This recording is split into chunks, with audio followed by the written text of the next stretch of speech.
আজকে আমরা সাইয়েদনা ওমরে ফারুকের বায়োগ্রাফি সম্পর্কে জানব। ওমরে ফারুক রাদিয়াল্লাহু তাআলা আনহু, the super hero of this উম্মাহ। এই উম্মার সুপার হিরো তিনি, ঠিক কি না? ওনার মুখের আগে লাঠি চলতো বেশি। সুবহানাল্লাহ পড়বেন না? মাঝে মাঝে লাঠি চালানোরও দরকার আছে না নাই? সাইয়েদনা ওমরে ফারুক আমাদের জন্য অনুপ্রেরণা। He is the real super hero of Muslim উম্মাহ। তিনি এই উম্মার রিয়েল সুপার হিরো। এজন্য ওনার জীবনী থেকে আমরা কিছু শিক্ষা নেওয়ার চেষ্টা করব ইনশাআল্লাহ। পড়েন সাইয়েদনা ওমরে ফারুক কিভাবে ইসলাম ধর্ম গ্রহণ করলেন, কিভাবে বিশ্বনবীর প্রাণের কলিজার টুকরা হলেন, এটা দিয়ে আমরা শুরু করি। আল্লাহ তাআলা সাইয়েদনা ওমরে ফারুকের হৃদয়ের মধ্যে 3টা ধাক্কা মেরেছেন, ইমানের ধাক্কা। আওয়াজ করে বলতে হবে কয়টা? জোরে বলেন তো কয়টা? 3টা ইমানি ধাক্কা। এক হচ্ছে বিশ্বনবীর দোয়ার ধাক্কা। এক কি? দোয়ার ধাক্কা। 2 হচ্ছে সূরা হাক্কা দিয়ে দিয়েছেন আল্লাহ এক ধাক্কা। সুবহানাল্লাহ পড়বেন না? 3 হচ্ছে সূরাতু তাহা দিয়ে আল্লাহ দিয়েছেন আরেকটা ধাক্কা। এই 3টা ইমানি ধাক্কা যখন সাইয়েদনা ওমরে ফারুকের হৃদয়ে লাগলো, উনি পড়তে আরম্ভ করেছেন আশহাদু আল্লা ইলাহা ইল্লাল্লাহ ওয়া আশহাদু আন্না মুহাম্মাদান আবদুহু ওয়া রাসূলুহু। চিল্লায়ে পড়েন আল্লাহু আকবার। বিশ্বনবী মক্কায় বসে বসে তাহাজ্জুদের সালাত পড়ে আল্লাহর কাছে দোয়া করলেন, আল্লাহুম্মা আইজ্জাল ইসলাম বিআহাব্বির রাজুলাইনি ইলাইক। ও আল্লাহ, 2 জন লোকের নাম বলবো, 2 জনের দরকার নেই। এই 2 জনের একজনকে আপনি ইসলামের সুশীতল ছায়া তলে এনে ইসলামকে বিজয় দান করে দেন। মুহূর্তের মধ্যে দোয়াটা কবুল করে নিয়েছে কে? বিশ্বনবী বললেন, আল্লাহ 2 জনের নাম বলবো আজকের দোয়ায়। আবি জাহাল ইবনে হিশাম, হয়তো হিশামের বেটা আবু জাহেলকে আপনি ইসলামের ভিতরে নিয়ে আসেন, কিংবা ওমর ইবনুল খাত্তাব, খাত্তাবের বেটা ওমরকে আপনি ইসলামের ছায়া তলে নিয়ে আসেন। ওমরে ফারুকের জন্য দোয়াটা কবুল করে নিয়েছে কে? মক্কার যে অবস্থা, আল্লাহর হাবিব সাল্লাল্লাহু আলাইহি ওয়াসাল্লাম বুঝলেন মক্কার এই 2 জনের একজন যদি আমার সাথে না থাকে তাহলে মক্কায় দাওয়াতি কাজ চালিয়ে যাওয়া যাবে। আল্লাহরে বললেন, আল্লাহ বেশি চাই না, এই 2 জনের একজন, হয় আবু জাহেল নয় ওমর, হয় আবু জাহেল নয় ওমর। বিশ্বনবী যখন দোয়া করলেন, এই দোয়ার একটা ইমানি ধাক্কা, নুরানি ধাক্কা সাইয়েদনা ওমরে ফারুকের হৃদয়কে স্পর্শ করে ফেলল।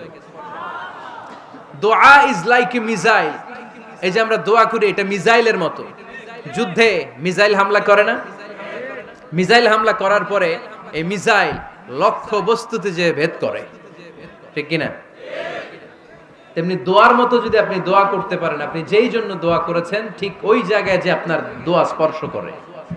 সুবহানাল্লাহ পড়বেন না? বিশ্বনবীর দোয়ার মাধ্যমে প্রথমে সাইয়েদনা ওমরে ফারুকের হৃদয়ে এক ধাক্কা লাগলো।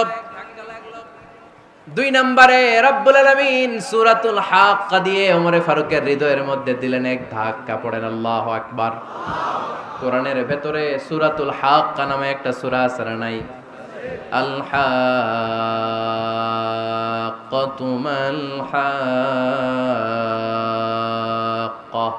ওয়া মা আদরাকা মাল হাক্কা। পড়েন আল্লাহু আকবার। বিশ্বনবী যখন দোয়া করলেন, ওই দোয়া যখন সাইয়েদনা ওমরে ফারুকের হৃদয়ে স্পর্শ করলো, সাইয়েদনা ওমরে ফারুক সব সময় বিশ্বনবীরে ফলো করতে আরম্ভ করলেন। বিশ্বনবী ডানে গেলে লুকিয়ে লুকিয়ে ওমর ফারুক ডানে যায়, বিশ্বনবী বায়ে গেলে লুকিয়ে লুকিয়ে ওমরে ফারুক বায়ে যায়। বিশ্বনবী একবার মসজিদুল হারামে যে নামাজ পড়তে শুরু করলেন, ওমরে ফারুক তখন বিশ্বনবীর পিছু পিছু ছদ্মবেশে পেছন থেকে যে বিশ্বনবী কিভাবে নামাজ পড়ে দেখতে শুরু করলেন। বিশ্বনবী ইন দা মিন টাইম এশার নামাজে আল হাক্কাতু মাল হাক্কা তেলাওয়াত শুরু করে দিলেন। আল হাক্কাতু মাল হাক্কা তেলাওয়াত শুরু করে দিলেন। তেলাওয়াত করতে করতে বিশ্বনবী যখন তেলাওয়াত করতেছে, ওমরে ফারুক এরকম দুলতেছে আর মজা পাচ্ছে। ও মিয়া, বিশ্বনবীর কণ্ঠ বুঝি আমার মতো কণ্ঠ? আপনার মতো কণ্ঠ? আহমদ বিন ইউসুফের কণ্ঠ? আব্দুল বাসিতের কণ্ঠ না? বিশ্বনবীর গলায় যে কি সুরের ঝংকার আল্লাহ দিয়েছেন, কি সুরের লহরী আল্লাহ দিয়েছেন, একবার যে শুনতো পাগল হয়ে যেত। আল্লাহু আকবার। বিশ্বনবী সূরা হাক্কা মন্ত্রমুগ্ধ তেলাওয়াতে, মন্ত্রমুগ্ধ সুর দিয়ে, মন্ত্রমুগ্ধ কণ্ঠ দিয়ে তেলাওয়াত করতে লাগলেন। এশার সালাতে ওমরে ফারুক দুলতে লাগলেন। ওমরে ফারুক যত শুনেন অবাক হয়ে যায়, যত শুনেন অবাক হয়ে যায়, যতই শুনে অবাক। কিরে? কারণ তিনি আরবি ভাষা বুঝতেন। এত সুন্দর শব্দের গাঁথনি, এত প্রাঞ্জল বর্ণনা, এত সুন্দর অন্তমিল, এটা কবিতা না হয়ে পারে না। উনি মনে মনে ভাবলেন এটা মনে হয় কবিতা, it might be poem, it could be poem. Muhammad মনে হয় কবি হয়ে গেছে, তার কাব্য প্রতিভা দিয়ে সে এটা বানিয়েছে। তা না হলে এত সুন্দর কথা এটা কবিতা না হয়ে পারে। ইন দ্য মিন টাইম বিশ্বনবী কিন্তু দেখতেছে না যে পেছনে ওমর। বিশ্বনবী তেলাওয়াত করছিলেন, ইন দ্য মিন টাইম বিশ্বনবী পড়ছিলেন ওমা হুয়া বিকাউলি শাইরিন কলিলাম মা তুমিনুন। এই আয়াতের অর্থ হলো এটা কোনো কবির কথা নয়, খুব অল্প সংখ্যক লোকই তোমরা ঈমান আনো। সুবহানাল্লাহ পড়ে। এটাকে বলে কোইন্সিডেন্ট। কোইন্সিডেন্ট, হুট করে অনেক সময় মিলে যায়, যায় কি যায় না? আপনি একজনের কথা ভাবতেছেন ভাবতেছেন, বাজারে গেলেন, বাজারে যেই দেখেন ওই লোকটা দাঁড়ায় আছে, এরকম হয় কি হয় না? কোইন্সিডেন্ট।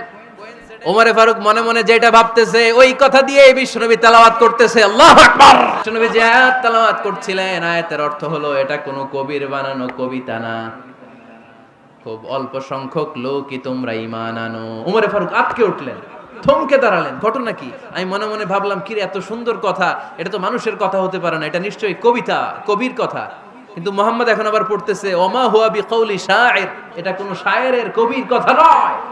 কলিলাম মা তুমিনুন, অল্পই তোমরা ঈমান আনো। তার মানে আমার মনে যা চলে মুহাম্মদ এটা টের পায়। মুহাম্মদ গণক। নাউজুবিল্লাহ পড়বেন না? মুহাম্মদ অনেক বড় মাপের একজন গণক। মানুষের হৃদয়ে কি চলে, মনে মনে কি ভাবে, মুহাম্মদ না দেখেও বলে দিতে পারে। ইন দা মিন টাইম বিশ্বনবী পরের আয়াতে পড়লেন ওয়ালা বিকাউলি কাহিনিন কলিলাম মা তাযাক্কারুন। এই আয়াতের অর্থ হলো এটা কোনো গণকের বানানো গণনা নয়, খুব অল্প সংখ্যক লোকই তোমরা উপদেশ হিসেবে এটাকে মানো। সুবহানাল্লাহ পড়েন। এবার আর ওমরে ফারুকের সহ্য হয় না, কি আজীব তামাশা। প্রথমে মনে করলাম কবিতা, মুহাম্মদ কয় কবি না, সে কবি না, এটা কবিতা না। তারপর ভাবলাম সে গণক, সে আয়াত পরে পরে বলে দিল এটা গণনা নয়, তাহলে এটা কি? এটা কি কবিতাও না, গণনাও না, তাহলে এটা কি? বিশ্বনবী তখন পড়লেন তানজিলুম মির রাব্বিল আলামিন। সুবহানাল্লাহ পড়েন। পরের আয়াত ছিল তানজিলুম মির রাব্বিল আলামিন। এটা দুনিয়ার কোনো কবির বানানো কবিতা না, এটা কোনো গণকের গণনা না, এটা কোনো সাহিত্যিকের বানানো সাহিত্য নয়, এটা মহাবিশ্বের পরিচালক রব্বুল আলামিনের কাছ থেকে পাঠানো কিতাব কোরআন। সূরা হাক্কার ধাক্কায় ওমরে ফারুক কাইত। প্রথমে ধাক্কাটা লাগলো যে দোয়া। বিশ্বনবী তাহাজ্জুদে কেঁদে দোয়া করলেন, আল্লাহ হয় আবু জাহেল রে দিবা নাইলে ওমর রে দিবা। ওই দোয়া ওমরে ফারুকের হৃদয়ে ছোঁয়া লেগেছে। এরপর হাক্কা, সূরাতুল হাক্কা দিয়ে দিলে এক ধাক্কা। এই ধাক্কা খেয়ে উথাল পাথাল হৃদয়ের মধ্যে, হায় রে এ কি বাণী, এ কেমন কথা, কে মুহাম্মদ? তারপরও শয়তানের ওয়াসওয়াসা আছে না নাই? আল্লাহ বলে যতই ওয়াসওয়াসা ওমরকে দেয়া হোক, আমি ওমরে ফারুককে এই মুসলিম উম্মতের সেনাপতি বানিয়ে ছাড়বো, আমি সেনাপতি বানাবো। এবার 3 নাম্বার ডোজ। ডাক্তারের কাছে গেলে প্রথমে দেখবেন সিম্পল ডোজ দেয়, নরমাল ওষুধ, এটাতে কাজ না হলে ডোজ বাড়ায়, একেবারে কাজ না হলে অ্যান্টিবায়োটিক মারে, আছে না নাই?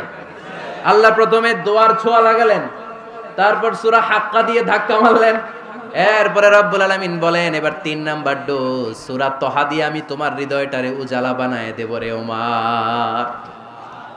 শয়তান ওদিক দিয়ে ওয়াসওয়াসা, খেলা দুই দিক থেকে চলতেছে। আল্লাহ তাআলা হেদায়েতের রাস্তায় টানছে, শয়তান জাহান্নামের দিকে টানছে। ঘোষণা দেয়া হলো মক্কায়, মুহাম্মদের মাথা কেটে এনে দিলে এত এত স্বর্ণ মুদ্রা দেয়া হবে। ওমরে ফারুক রাজি হয়ে গেলেন, নাঙ্গা তলোয়ার নিয়ে বিশ্বনবীর মাথা কাটার জন্য ছুটলেন। নাউজুবিল্লাহ পড়বেন না? বনু জাহরা গোত্রের এক লোক বলে, আইনা ইয়া ওমর, কই যাও? মুহাম্মদের মাথা কাটতে যাই। আরে মুহাম্মদের মাথা কাটতে যাও? তোমার বোন ফাতিমা বিনতে খাত্তাব আর তোমার বোন জামাই সাঈদ কদ সাবা, এরা তো ধর্ম ত্যাগ করে ফেলছে, এটা তো আমাদের ধর্ম ত্যাগ করে মুহাম্মদের ফলোয়ার হয়ে গেছে। আগে ওমর ঘর সামলাও, পরে মুহাম্মদের মাথা কাটতে যেও। ওমরে ফারুক অবাক হয়ে গেলেন, তলোয়ার নিয়ে বিশ্বনবীর দিকে না যেয়ে নিজের বাড়ির দিকে চলে গেলেন। বিশ্বনবীর আপন বোন ফাতিমা বিনতে খাত্তাব, বোন জামাই সাঈদ আর খাব্বাব রাদিয়াল্লাহু তাআলা আনহু, তিনজন মিলে সূরা তহা তেলাওয়াত করছিলেন। পড়েন সুবহানাল্লাহ। মক্কায় লুকিয়ে লুকিয়ে দাওয়াত হতো। খাব্বাব রাদিয়াল্লাহু তাআলা আনহু একটা চামড়ার ফলকের মধ্যে সূরা তহার কয়েকটা আয়াত এনে ওমরে ফারুকের বোন আর বোন জামাইকে শিক্ষা দিচ্ছে, ট্রেনিং দিচ্ছে। সুবহানাল্লাহ পড়েন। লুকিয়ে লুকিয়ে ওমরে ফারুক যখন ঘরে চলে আসলেন, এরা তটস্থ হয়ে গেল। সাইয়েদনা খাব্বাব বিছানার তলায় লুকিয়ে গেলেন। ওমরে ফারুক বললেন, দরজা খোলো। ফাতেমা বিনতে খাত্তাব দরজা খোলার পরে নির্মম ভাবে সাইয়েদনা ওমর রাদিয়াল্লাহু তাআলা আনহু বোনের গায়ে আঘাত শুরু করে দিল। বোন জামাইকে আহত করতে শুরু করলো আর বলতে শুরু করলো, তোরা পাগল হলি কেন? কি আছে ওই মুহাম্মাদের মধ্যে? কি জাদু নিয়ে এসেছে? সে যাই বলে লোকজন পাগল হয়ে যায়, সবাই তার উপর কালিমা পড়ে ঈমান এনে ফেলে। কি এমন জিনিস তোদের কাছে আছে যেটা দেখে মুহাম্মদকে তোরা ভালোবাসলি? কি আছে? কি পড়তেছিলি আমারে দেখা। ফাতেমা বলে, ইন্নাকা রিজসুন লা ইয়ামাসসুহু ইল্লাল মুতাহহারুন। ও আমার ভাই ওমর, তুমি নাপাক। তুমি কি? লা ইয়ামাসসুহু ইল্লাল মুতাহহারুন, পবিত্রতা অর্জন না করে এই কোরআন ধরা যায় না। সুবহানাল্লাহ পড়েন। ওমরে ফারুক গোসল করে আসলেন, কারণ ধাক্কা তো আগে কয়েকটা খাইছে। কথা বুঝেন নাই বোধহয়। প্রথমে দোয়ার ধাক্কা, পরে কোন সূরা দিয়ে ধাক্কা? হাক্কা দিয়ে ধাক্কা। 3 নম্বরে এখন আরেকটা ধাক্কা খাবে। গোসল করে আসলেন। ফাতেমা বিনতে খাত্তাব বললেন, গোসল যখন করে এসেছেন, এই নেন। ওমরে ফারুক এবার চামড়ার কাপড়ের মধ্যে সূরা তহার প্রথম আয়াতের দিকে নজর করলেন। নজর করেই কোরআনের প্রেমে পড়ে গেলেন। পড়েন সুবহানাল্লাহ।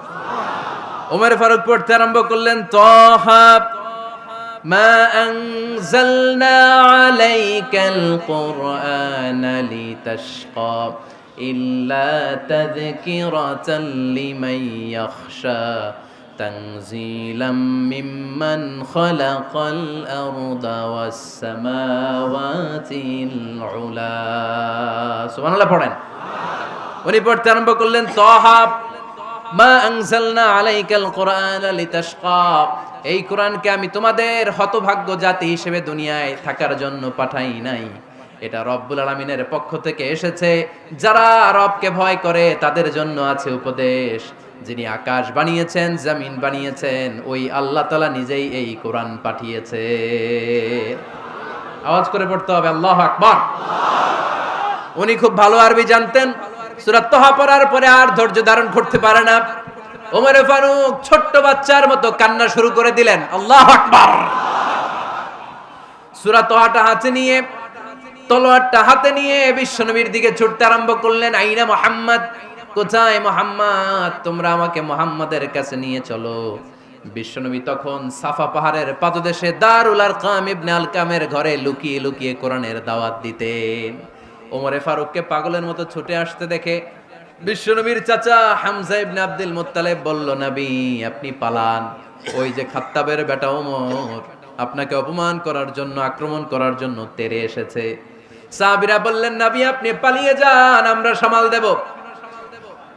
বিশ্বনবী বললেন, না আমি পালাবো না, বরং তোমরা সরে যাও। ওমর ইবনুল খাত্তাবকে আমার দরবার পর্যন্ত আসতে দাও। আমার তো মনে হচ্ছে ওই যে তাহাজ্জুদের নামাজ শেষে চোখের পানি ছেড়ে যে আমি আল্লাহর কাছে দোয়া করেছি, আজকে আমার ওই দোয়াটা কবুল হতে শুরু করেছে। আমার তো মনে হচ্ছে আমার দোয়া কবুল হবে, আসতে দাও। ওমর ফারুক এসে বললেন, আশহাদু আল্লা ইলাহা ইল্লাল্লাহ ওয়া আশহাদু আন্না মুহাম্মাদান আবদুহু ওয়া রাসূলুহু, আমি সাক্ষ্য দিলাম আল্লাহ ছাড়া কোনো ইলাহ নাই, নিশ্চয়ই আপনি আল্লাহর প্রেরিত বান্দা এবং রাসূল। পড়েন সুবহানাল্লাহ। ওমর ফারুক যখন কালিমা শাহাদা পড়ে মুসলমান হয়ে বিশ্বনবীর হাতে হাত রাখলেন, মুসলিম সাহাবীদের মধ্যে খুশি আর আনন্দের বন্যা বয়ে গেল। মুসলিম হাতে গোনা সাহাবারা আল্লাহর প্রশংসা করলেন। বিশ্বনবী সাইয়েদনা ওমর ফারুককে জড়িয়ে ধরলেন। ওমর ফারুক এবার বিশ্বনবীরে বললেন, নবী গো, আলাসনা আলাল হক, আমরা কি সত্যের উপরে আছি নাকি আমরা ভুলের উপরে আছি? বিশ্বনবী বললেন, বালা নাহনু আলাল হক, আমরাই সত্যের উপরে আছি। সুবহানাল্লাহ পড়ে। আলাসনা আলাল হক, নবী আমরা কি সত্যের উপরে নাই? হ্যাঁ অবশ্যই ওমর, তুমি সত্যের উপরে আছো। ওমরে ফারুক বললেন, তাহলে ফাফিমাল ইখতিফা, তাহলে লুকায় লুকায় আর দাওয়াত দেব কেন? আমি তো কালিমা পড়ে ফেলছি, আসেন আমার সাথে বের হই। ফাফিমাল ইখতিফা, আর লুকায় লুকায় কেন? আসেন আমরা বাইরে বেরোই। বিশ্বনবী বললেন, ওমর এটা মাক্কি জীবন, এখানে আমরা একটু গোপনে গোপনে দাওয়াত দিতে চাই। ওমরে ফারুক বলে, না, আমার দায়িত্ব, আমি একটা মিছিল দিতে চাই নবী। আল্লাহর নামের তাকবীর দিতে দিতে দারুল আরকাম থেকে শুরু করে মসজিদুল হারাম পর্যন্ত একটা মিছিল দিয়ে আমি মক্কা কাঁপায়া দেব। অনুমতি দেন। বিশ্বনবী দিতে চায় না। ওমরে ফারুক অনেক বুঝানোর পরে স্বল্প পরিসরের একটা অনুমোদন পাওয়া গেল বিশ্বনবী সাল্লাল্লাহু আলাইহি ওয়াসাল্লামের কাছ থেকে। কিন্তু মিছিল যে দিবে, মিছিলের জন্য লোকের দরকার আছে না নাই? এখানে লোক নাই, আমি একাই মিছিল দিতেছি। এটা জমবে? মিছিল জমবে? খুঁজে উনি 11 জন মুসলিম সাহাবা পেলেন। কয়জন? ওমরে ফারুক বললেন 11 জনই সই। এই 11 জন নিয়েই আমি আল্লাহর নামের তাকবীর দেব। 2 লাইন করলেন। কয় লাইন? 2 লাইন। পেছনে 6 জন, আর এই লাইনের নেতা বানালেন বিশ্বনবীর চাচা হামজাকে রাদিয়াল্লাহু তাআলা আনহু। আর সামনে 5 জন, তার আগে দাঁড়ালেন উনি নিজেই। তাহলে 6 6 12। বললেন এই 2 লাইনই আমরা তাকবীর দিতে দিতে, বেশি না, এই দারুল আরকামের ঘর থেকে, আপনারা জানেন যে সাফা মারওয়া এখন যে সাই হয়, এই সাফার পাদদেশে ছিল দারুল আরকামের ঘর। উনি বললেন এখান থেকে ওই যে কাবার গিলাফ দেখা যায়, কাবার গিলাফ পর্যন্ত আমরা এই তাকবীর নিয়ে ওখানে যাব। সুবহানাল্লাহ পড়বেন না? ওখানে উনি দাঁড়িয়ে ছোট্ট একটা ভাষণ দিয়েছিলেন। উনি বলেছিলেন, মান আরাদা আন তাসকুলা উম্মু ওয়া ইয়াতামা ওয়ালাদু ওয়া তারমিলা যাওজাতুহু ফালিয়াসুদ্দানি। খেয়াল করে শুনেন, কান দুইটা খরগোশের কানের মতো খাড়া করেন। উনি এক বাক্যের একটা ভাষণ দিলেন। ভাষণ দিতে জানলে বড় ভাষণ দেয়া লাগে না। এক বাক্যের ভাষণ দিয়ে গোটা বিশ্বকে ঝাঁকুনি মারা যায়। চিল্লায় বলো ঠিক কিনা? ওমরে ফারুক এক বাক্যের একটা ছোট্ট ভাষণ দিলেন। মান আরাদা আন তাসকুলা উম্মু, কে আছো মায়ের এই মক্কায়, কে আছো মায়ের বুক খালি করতে চাও? ইয়া আচামা ওয়ালাদু, কে আছো বাচ্চাগুলারে, নিজের সন্তানগুলোরে ইয়াতিম বানাতে চাও? কে আছো তারমিলা যাওজাতুহু, নিজের স্ত্রীকে বিধবা বানাতে চাও? ফালিয়া সুদ্দানি, বুকের পাটা থাকলে আমি ওমর রে থামাও। ফালিয়া সুদ্দানি, দেখি মক্কায় কার এত বড় বুকের পাটা। কে আছো মায়ের বুক খালি করতে চাও, সন্তান রে এতিম বানাতে চাও, স্ত্রীকে বিধবা বানাতে চাও? ফালিয়া সুদ্দানি, পারলে আমারে ঠেকাও। এই বলে উনি আল্লাহু আকবার, আল্লাহু আকবার, আল্লাহু আকবার বলে স্লোগান শুরু করে দিলেন। এক এক স্লোগানে মক্কার মরুজমিন থারথার করে কাঁপতে আরম্ভ করল। এই মিছিল মক্কার কেউ দেয় নাই। মিছিলের আওয়াজ শুনে আবু জাহেল বাইরিস, উতবা বাইরিস, শাইবা, ওয়ালিদ ইবনে মুগিরা সব বের হয়েছে। কিরে, আমার এলাকায় এত বড় স্লোগান, কার এত সাহস? বের হয়ে দেখে মিছিলের সামনে ওমর। ওমর রে দেখে দিছে এক দৌড়। কারণ ওমরে ফারুককে থামানোর মতো বাপের বেটা মক্কায় দ্বিতীয়টা কেউ ছিল না। আওয়াজ করে বলেন ঠিক কিনা? ওমরে ফারুক আল্লাহু আকবার, আল্লাহু আকবার বলে স্লোগান দিতে দিতে মসজিদুল হারামের ভেতরে ঢুকে গেল। কাবার গিলাফ ধরার পরে সেদিন মিছিল থেমেছে। ওই আল্লাহর নামের স্লোগান সেদিন কেউ থামাতে পারে নাই, কিয়ামত পর্যন্ত কেউ থামাতে পারবে না। চিল্লায় বলো ঠিক কিনা?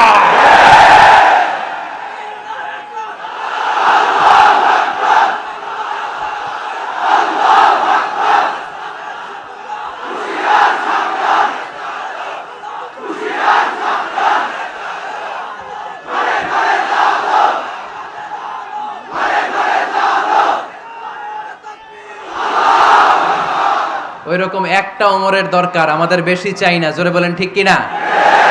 দাও খোদা দাও আমায় আবার ওমর দারাজ দিল, দাও খোদা দাও আমায় আবার ওমর দারাজ দিল, দাও আলীর মতো বীর সেনানি, আলীর মতো বীর সেনানি জাগাতে নিখিল, দাও খোদা দাও আমায় আবার ওমর দারাজ দিল। সুবহানাল্লাহ পড়েন। একটা ওমর লাগবে। চিল্লায় বলেন কয়টা? ওই ওমরের অপেক্ষায় বাংলাদেশ সহ গোটা মুসলিম উম্মাহ, ঠিক কি না? একটা ওমরই যথেষ্ট। আমাদের সেন্ট্রাল লিডারশিপ নাই তো, আমাদেরকে এদিকে লাথি মারলে আমরা ওইদিকে যাই, ওদিক থেকে গুতা মারলে আমরা এদিকে যাই। আমাদের রিপ্রেজেন্টেটিভ, আমাদের প্রতিনিধিত্ব করার মতো কোনো কেন্দ্রীয় লিডারশিপ নেতৃবৃন্দ গোটা বিশ্বে নাই, ঠিক কি না? আমরা সেই ওমরে ফারুকের অপেক্ষায়, আমরা সেই ইমাম আল মাহাদির অপেক্ষায়। এই ওমরে ফারুক আমাদের মডেল। ঠিক কিনা? থার্ড ইন পজিশন, এই পুরা উম্মতের মধ্যে ওনার পজিশন নাম্বার 3। 1 নাম্বার পজিশন বিশ্বনবীর, কার? 2 নাম্বার পজিশন কার? আবু বকর। 3 নাম্বার পজিশন কার? ওমরে ফারুকের। বিশ্বনবী বলতেন লা নবিয়্যা বা'দি, লা নবিয়্যা বা'দি, আমার পরে কোনো নবী নাই। ওয়ালা রাসূলা, আমার পরে কোনো রাসূলও নাই। আমার নবীর পরে আর কোনো নবী আছে? আমার নবীর পরে আর কোনো রাসূল আছে? এই যে কাদিয়ানি যে একটা সম্প্রদায় আছে, এরা কি মুসলিম নাকি অমুসলিম? মুসলিম সম্প্রদায়ের সাথে এদের কোনো সম্পর্ক নাই। চিল্লায় বলেন ঠিক কিনা? এরা যদি মুসলমান হতে চায়, আমার নবী দ্য লাস্ট মেসেঞ্জার বিশ্বনবীকে খাতামুন নবী হিসেবে সংবাদ সম্মেলন করে গোটা বিশ্বকে জানাই দিতে হবে, তারপরে তাদেরকে আমরা মুসলিম হিসেবে স্বীকৃতি দিব। চিল্লায় বলেন ঠিক কিনা? তা না হলে তারা কোন ধর্মের এটাকে জানাই দিতে হবে। No inferiority complex, no identity crisis. Identity ক্রাইসিসে থাকা যাবে না। আপনারা কোন ধর্মের এটা জানাই দেন। আপনারা বিশ্বনবীরও শেষ নবী মানবেন না, আবার মুসলিম বলেও নিজেদেরকে ট্যাগ লাগাতে চাইবেন। সাধারণ মুসলমানরা এটা এই ধোঁকাবাজি মানে না। চিল্লায় বলেন ঠিক কিনা? আমার নবীর পরে কোনো নবী নাই, আমার রাসূলের পরে কোনো রাসূল নাই। ঠিক কিনা? আল্লাহর হাবিব বলতেন লাউ কানা বা'দি নাবিয়্যুন লাকানা উমর, তবে আমার পরে যদি নবী হওয়ার যোগ্যতা কারো থাকে, আমার ওমরের ওই যোগ্যতা আছে। সুবহানাল্লাহ পড়েন। প্রভু তুমি বলেছো রাসূল দেবে না, বলনি দেবে না ওমর, বলনি দেবে না হামজা তারি, খালিদ বিজয় সমর। প্রভু তুমি বলেছো রাসূল দেবে না, বলনি দেবে না ওমর, বলনি দেবে না হামজা তারি, খালিদ বিজয় সমর। প্রভু তুমি বলেছো রাসূল দেবে না। সুবহানাল্লাহ পড়েন। এজন্য আমরা একটা ওমর চাই। কয়টা? বেশি লাগবে? নেতার মতো নেতা কয়টা লাগে? জোরে বলেন কয়টা? Enough, that's enough. ওমরে ফারুক আওয়ার সুপার হিরো। ওনার সাথে বিশ্বনবী সাল্লাল্লাহু আলাইহি ওয়াসাল্লামের মুসাহারার সম্পর্ক ছিল। ওমরে ফারুক যে বিশ্বনবীর শ্বশুর, এটা অনেকে জানেই না। ওমরে ফারুক রাদিয়াল্লাহু তাআলা আনহু বিশ্বনবীর শ্বশুর ছিলেন। এটা আজকে নতুন শুনছেন। কে কে হাত তোলেন? দেখছেন হুজুর? সঠিক বলছি না আমি? অনেকে আমরা জানি না। মাশাআল্লাহ, জানতে লজ্জা নাই, শিখতে লজ্জা নাই। লজ্জা হচ্ছে অজ্ঞতায় আর মূর্খতায়। ঠিক কি না? আমরা শিখতে রাজি আছি। যে কথা বলে আমরা তার ছাত্র। আমার আগে হুজুর কথা বলতেছিলেন, আমরা ছিলাম ছাত্র। এখন আমি কথা বলতেছি, এখন আমরা সবাই হয়ে গেছি ছাত্র। ঠিক কি না? যিনি বলেন তিনি শিক্ষক, বাকিরা আমরা ছাত্র। ঠিক কি না? 4 খলিফার 2 খলিফা, ইসলামের 4 খলিফার 2 খলিফা বিশ্বনবীর মেয়ের জামাই, আর বাকি 2 খলিফা বিশ্বনবীর শ্বশুর। সুবহানাল্লাহ পড়েন। সাইয়েদনা আলী রাদিয়াল্লাহু তাআলা আনহু, সাইয়েদনা উসমান যুন-নূরাইন বিশ্বনবীর মেয়ের জামাই। উসমান রাদিয়াল্লাহু তাআলা আনহুর কাছে বিশ্বনবী 2 মেয়েকে বিয়ে দিয়েছিলেন। একজন মারা যাওয়ার পরে আরেকজন। বিশ্বনবী বলেছেন এরপরে আরেকটা থাকলে ওইটারও বিয়ে দিতাম। সুবহানাল্লাহ পড়বেন না? 2 জন ছিল মেয়ের জামাই আর 2 জন ছিল শ্বশুর। সাইয়েদনা আবু বকর শ্বশুর, বিশ্বনবীর স্ত্রী আম্মাজান আয়েশা রাদিয়াল্লাহু তাআলা আনহার বাবা। বিশ্বনবীর স্ত্রী আম্মাজান হাফসা রাদিয়াল্লাহু তাআলা আনহার বাবা ছিল সাইয়েদনা ওমর ফারুক। চিল্লায় পড়েন আল্লাহু আকবার। জানো তো না পজিশন না? সাইয়্যিদু কুহুলিল জান্নাহ, জান্নাতে যত নারীরা যাবে, নারীদের সর্দারিনী হবে সাইয়্যিদাতুনা ফাতেমা রাদিয়াল্লাহু তাআলা আনহা। এই ফরিদপুরের যত ইয়াং স্টারেরা তোমরা যারা জান্নাতে যাবে, তোমাদের লিডার হবে সাইয়েদনা হাসান আর হুসাইন রাদিয়াল্লাহু তাআলা আনহুমা। আর বয়স্ক মুরব্বীরা যারা জান্নাতে ঢুকবেন, আপনাদের লিডার হবে সাইয়েদনা আবু বকর আর সাইয়েদনা ওমর ফারুক রাদিয়াল্লাহু তাআলা আনহু। সুবহানাল্লাহ পড়তে পারলেন না? ওমর ফারুক এটা সাধারণ কোনো ক্যারেক্টারিস্টিক্স নয়। ওনাকে আল্লাহ তাআলা নলেজও দিয়েছেন, আবার দিনদারিও দিয়েছেন। আমার দিনী ভাইয়েরা খেয়াল রাখবেন, কোন আলেমের মধ্যে বা কোন নেতার মধ্যে যদি এই দুইটার সমন্বয় আপনি পান, যে তার জ্ঞানও আছে আবার দিনদারিও আছে, he belongs the knowledge and he belongs the তাকওয়া, সে গোটা বিশ্বকে জয় করে ফেলবে। ঠিক কি না? যার মধ্যে জ্ঞান আছে, যার মধ্যে তাকওয়া আছে, তারে কেউ থামায় রাখতে পারে? ওমরে ফারুককে এই 2 নেয়ামত দিয়ে ধন্য করেছে কে? সহিহ বুখারীর বর্ণনা, বিশ্বনবী সাহাবীদের সামনে একটা স্বপ্নের কথা বলছেন। বিশ্বনবী বললেন, আমি স্বপ্নে দেখলাম আমার আঙ্গুলের ফাঁকা থেকে দুধ বের হচ্ছে, আমি তৃপ্তি সহকারে দুধ খেলাম। খাওয়ার পরে দেখলাম আঙ্গুলের মধ্যে একটু দুধ লেগে আছে। আমার আঙ্গুলে অতিরিক্ত লেগে থাকা দুধটা আমি ওমরে ফারুকের মুখের মধ্যে লাগিয়ে দিলাম। সাহাবারা বললেন, ইয়া রাসূলুল্লাহ, ইয়া হাবিবাল্লাহ, মাযা আওয়ালতা বিহি, এই স্বপ্নের আপনি কি ব্যাখ্যা করলেন, আমরা তো বুঝলাম না। বিশ্বনবী বললেন, আওয়ালতু বিহি আল ইলম, আমি এই দুধ দিয়ে জ্ঞানের ব্যাখ্যা করেছি, কারণ ওমরকে আল্লাহ যেই জ্ঞান দিয়েছে গোটা বিশ্বের কাউকে এত জ্ঞান দেয় না। এজন্য স্বপ্নে যদি কেউ দেখেন যে আপনি দুধ খাচ্ছেন, তার মানে আল্লাহ তাআলা আপনার জ্ঞান বাড়ায় দিবে। ওমরে ফারুককে দুধ খেয়ে অতিরিক্ত দুধের অংশটা বিশ্বনবী আবু বকর রাদিয়াল্লাহু তাআলা আনহুর মুখে দেন নাই, সাইয়েদনা উসমানের মুখে দেন নাই, আলী রাদিয়াল্লাহু তাআলা আনহুর মুখে দেন নাই। স্বপ্নে ওই অতিরিক্ত লেগে থাকা দুধটা বিশ্বনবী ওমরে ফারুকের ঠোঁটের মধ্যে লাগিয়ে দিয়েছেন। এই হাদিস থেকে প্রমাণ হয় আল্লাহ তাআলা জ্ঞানের নেয়ামতে সাইয়েদনা ওমরে ফারুককে ধন্য করেছেন। আবার বুখারীর বর্ণনা, বিশ্বনবী সাল্লাল্লাহু আলাইহি ওয়াসাল্লাম আরেকটা স্বপ্নের বর্ণনা দিচ্ছেন। তিনি বললেন, তোমাদের সবাইকে স্বপ্নে আমার সামনে দাঁড় করানো হলো। আমি দেখলাম তোমাদের কারো জুব্বা নাভি পর্যন্ত, কারো জুব্বা হাঁটু পর্যন্ত, কারো জুব্বা টাকনু পর্যন্ত। ওমরে ফারুককে যখন স্বপ্নে আমার সামনে দাঁড় করিয়ে দেয়া হলো, আমি দেখলাম ওমরের জুব্বা এত লম্বা, ওমর টেনে হিচড়ে তার জুব্বা নিয়ে সামনে হেঁটে যাচ্ছে।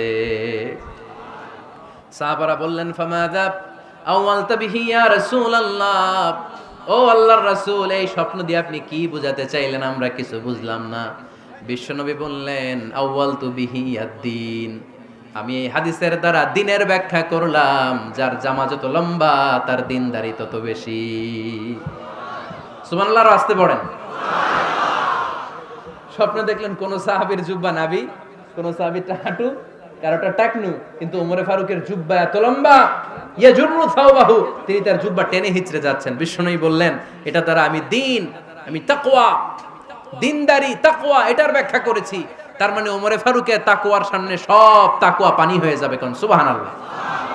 আল্লাহ তাআলা সাইয়েদনা ওমরে ফারুককে দ্বীনের জ্ঞান দিয়েছেন, তাকওয়া দিয়েছেন। যুবক ভাইরা, যাকে আল্লাহ তাআলা দ্বীনের জ্ঞান দেয়, যাকে আল্লাহ তাআলা তাকওয়ার এই গুণ দিয়ে সমৃদ্ধ করে, তার জন্য গোটা বিশ্বের সব দরজাগুলোকে ওপেন করে দেয় কে? কত বড় মুত্তাকি ছিলেন সাইয়েদনা ওমরে ফারুক। মদিনার সমাজে কয়জন মুনাফিক ছিল বিশ্বনবী ছাড়া কেউ বলতে পারতেন না। বিশ্বনবী কোন সাহাবীকে মুনাফিকদের লিস্ট দিয়ে যান নাই, একজন সাহাবী ছাড়া। দেখি কেউ বলতে পারেন কিনা ওই সাহাবীর নাম? কি নাম? হুযায়ফা ইবনুল ইয়ামান রাদিয়াল্লাহু তাআলা আনহু। ওনাকে বলা হতো সাহিবু সিররি রাসূলিল্লাহ, আল্লাহ রাসূল সাল্লাল্লাহু আলাইহি ওয়াসাল্লামের গোপন তথ্যের ধারক বাহক। সুবহানাল্লাহ পড়বেন না? বিশ্বনবী ইন্তেকালের আগে মদিনার সমাজে মোট কয়জন মুনাফিক আছে, এই তথ্য আবু বকরকে বলেন নাই, ওমর রাদিয়াল্লাহু তাআলা আনহুকে বলেন নাই, উসমান রাদিয়াল্লাহু তাআলা আনহু, আলী রাদিয়াল্লাহু তাআলা আনহু, আশারাতুল মুবাশশিরিনা বিল জান্নাহ কোন সাহাবীকে বলেন নাই। শুধুমাত্র কেবলমাত্র একমাত্র হুযায়ফা ইবনুল ইয়ামান রাদিয়াল্লাহু তাআলা আনহুর কাছে মুনাফিকদের লিস্টে বিশ্বনবী দিয়ে গিয়েছেন। সুবহানাল্লাহ পড়েন। মদিনায় কারা কারা মুনাফিক কেউ জানতো না হুযায়ফা ছাড়া। কে ছাড়া? নামটা আজকে মুখস্থ করেন, যাতে অন্য কোনো ওয়াজে কেউ জিজ্ঞেস করলে বলতে পারেন। মুনাফিকদের লিস্ট যে সাহাবীর কাছে বিশ্বনবী দিয়ে গিয়েছিলেন, সাহাবীর নাম কি? নাম? নামটা কেমন লাগে? ভাল লাগে? অনেকে আমারে জিজ্ঞেস করে, হুজুর আমার ছেলে হবে আগামী মাসে, একটা নাম দেন। নাম দিয়ে দিলাম হুযায়ফা। যাদের হবে ছেলে, এলাকায় যাদের নেক্সট কয়েক মাসে ছেলে হবে, খালি হুযায়ফা চলবে। কি চলবে? ভাল লাগে? নামটা ভাল লাগে? রাইখেন, অনেক সুন্দর নাম। উনি জানতেন মুনাফিক কারা। দেখেন ওমরে ফারুকের তাকওয়ার লেভেলটা কত হাই। ওমরে ফারুক একদিন হুযায়ফা রাদিয়াল্লাহু তাআলা আনহুর কাছে গেলেন, যে বললেন, হুযায়ফা, বিশ্বনবী ইন্তেকালের আগে মুনাফিকদের নামের লিস্টটা কারো কাছে দেয় নাই, আমার জানা নাই, সাইয়েদনা আবু বকরের জানা নাই, কোন সাহাবীর জানা নাই, তুমি ছাড়া। আমি তোমার কাছে জানতে চাই, আমি ওমরের নামটা ওই মুনাফিকদের খাতায় আছে কিনা আমার একটু বলো। আমার ওমরের নামটা ওই মুনাফিকদের লিস্টিতে একটু আছে কিনা, নামটা একটু বলো। যদি থাকে আমি ভালো হয়ে যাব। আমি নেফাকি দূর করে পাক্কা মুমিন হতে চাই। আমার নাম যদি মুনাফিকের লিস্টে থাকে আমি তো শেষ। হুযায়ফা চোখের পানি ছেড়ে দিয়ে বলে, আমিরুল মুমিনিন, কেমন প্রশ্ন করলেন আপনি? আপনি বিশ্বনবীর শ্বশুর, এই উম্মতে আপনার পজিশন 3 নাম্বার। আপনারে মুনাফিকরা ভয় পায়, শয়তান আপনারে ভয় পায়। আপনি জান্নাতে সব বয়স্ক লোকদেরকে নিয়ে জান্নাতের মধ্যে আগে আগে ঢুকবেন, কেমন করে মুনাফিকদের কাতারে আপনার নাম থাকতে পারে ওমর? সুবহানাল্লাহ পড়ে। কি বিনয়ী, কি তাকওয়া। হুযায়ফাকে যে ধরতেন, হুযায়ফা একটু বলো না আমার নামটা মুনাফিকদের লিস্টিতে আছে কিনা। ওমরে ফারুকের যদি এই টেনশন থাকে যে আমি মুনাফিক হয়ে গেলাম কিনা, আমাদের এই টেনশন থাকার দরকার আছে না নাই? হ্যাঁ, এজন্য সব সময় আল্লাহর কাছে দোয়া করতে হবে, আল্লাহ তুমি নেফাকি থেকে আমাদেরকে বাঁচাও। আরো জোরে পড়েন আমিন।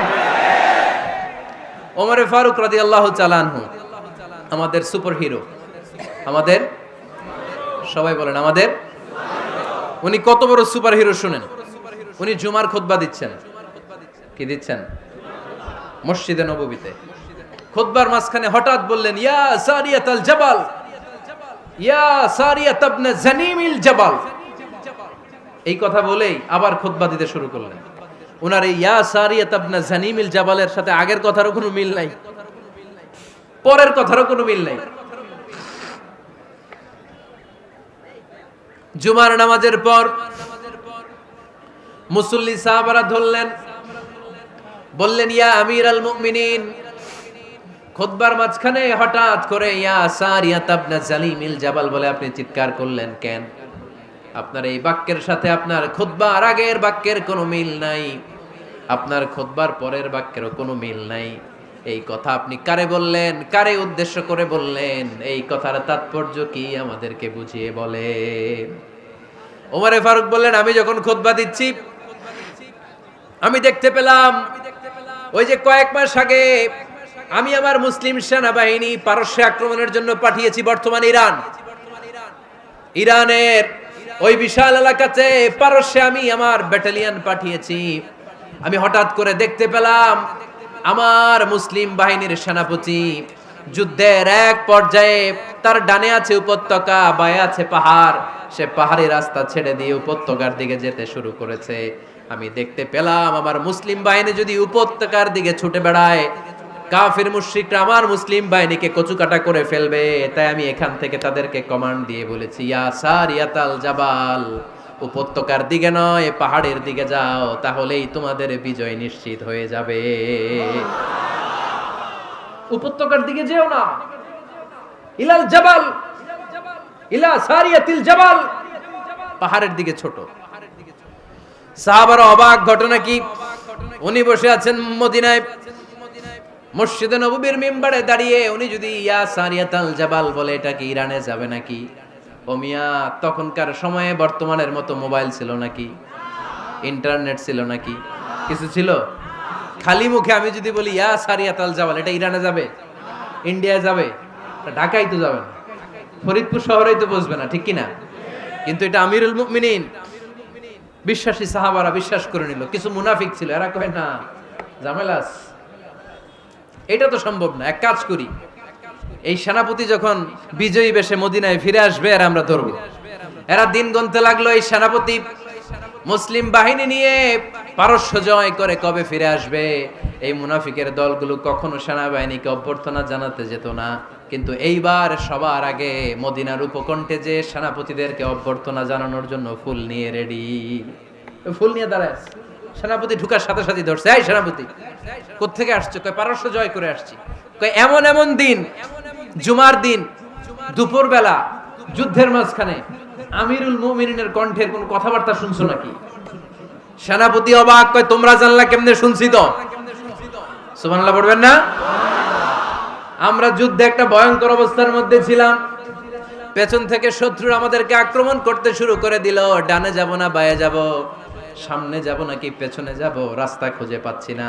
ডান দিকে ছিল আমাদের উপত্যকার রাস্তা, বাঁ দিকে ছিল পাহাড়ি পথ। আমরা সোজা পথ হবে মনে করে উপত্যকার দিকে ছুটতে আরম্ভ করলাম।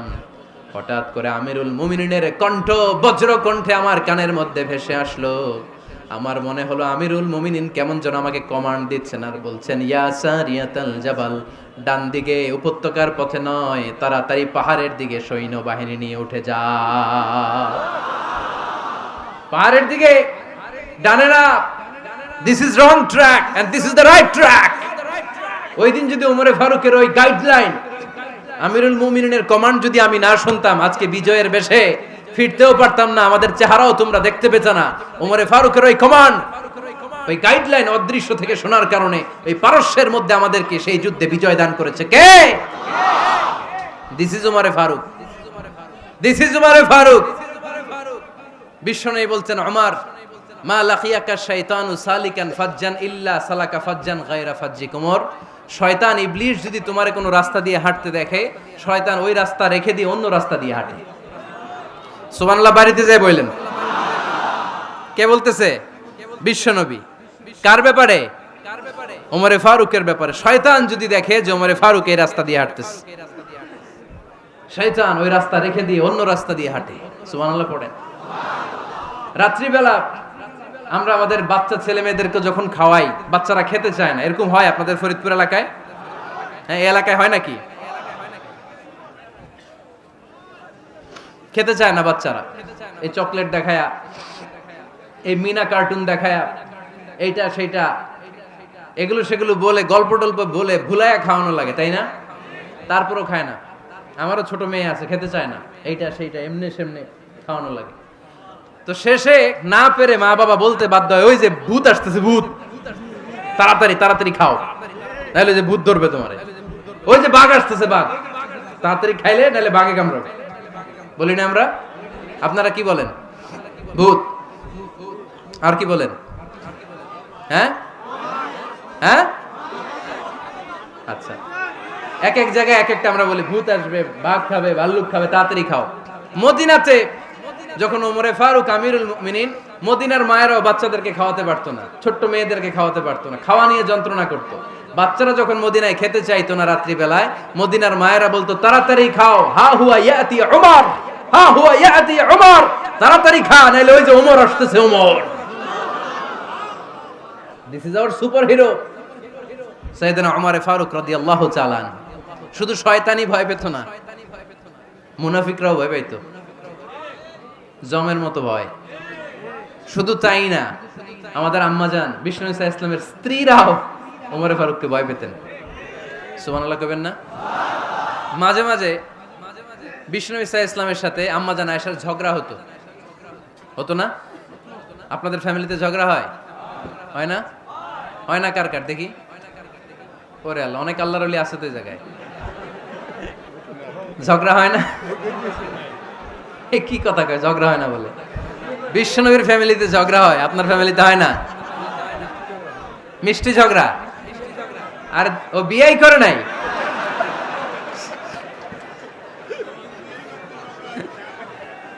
ঝগড়া তো হবেই, দাম্পত্য জীবনের মজাটাই তো এখানে।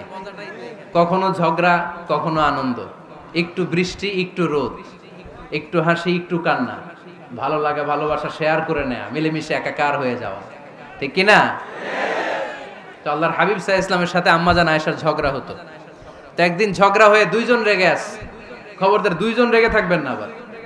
একজন রাগলে আরেকজন থেমে যাবেন, কারণ এই ছোট্ট ঝগড়া থেকে এটা অনেক সময় বিচ্ছেদের দিকে গড়ায়। আমার প্রিয় ফরিদপুরবাসী, ভাবি রেগে গেলে আপনি রাইগেন না, ওই দিন আপনি একটু ঠান্ডা থাকেন। আবার আপনি রেগে গেলে, আমার মাইকের আওয়াজ যদি ভাবিরা শুনেন, আপনারা রেগে যায় না, একটু ঠান্ডা থাকবেন। দুইজনে রেগে গেলে তো তৃতীয় বিশ্বযুদ্ধ শুরু হবে, তাই না? একজন রেগে গেলে আরেকজন ঠান্ডা, কারণ এই সামান্য ঝগড়া থেকে ইগোর কারণে এটা বিচ্ছেদ আর ডিভোর্স পর্যন্ত গড়ায়। আর শয়তান এখানে উস্কানি দেয়, কারণ ইমানদারদের ফ্যামিলি ভাঙতে পারলে শয়তান সবচেয়ে বড় খুশি হয়। আর ইমানদারদের ফ্যামিলি টিকে থাকলে খুশি হয়ে যায় কে? আম্মাজান আয়েশা রাদিয়াল্লাহু তাআলা আনহার সাথে বিষ্ণু ইসা ইসলামের ঝগড়া হতো মাঝে মাঝে। একবার ঝগড়া হলো, বিষ্ণু ইসা ইসলামের রাগ, আম্মাজান আয়েশাও রাগ। তো বিষ্ণুই বললেন, আয়েশা, ঝগড়া করে আর কতক্ষণ থাকবো, আসো মিটমাট করি। আয়েশা রাদিয়াল্লাহু বললেন, ঠিক আছে, মিটমাট করব। তো বিষ্ণু ইসা ইসলাম বললেন, মিটমাটের জন্য কারে ডাকবো? ওমর রে ডাকি। কয় না, ওমর রে না, উমরু গালিজ, উমর অনেক রাগে, আমার ডর লাগে। কয় তাহলে তোমার আব্বারে ডাকি, কয় ডাকেন। কি খুশি, মেয়েদের মধ্যে এই অভ্যাসটা আছে না নাই?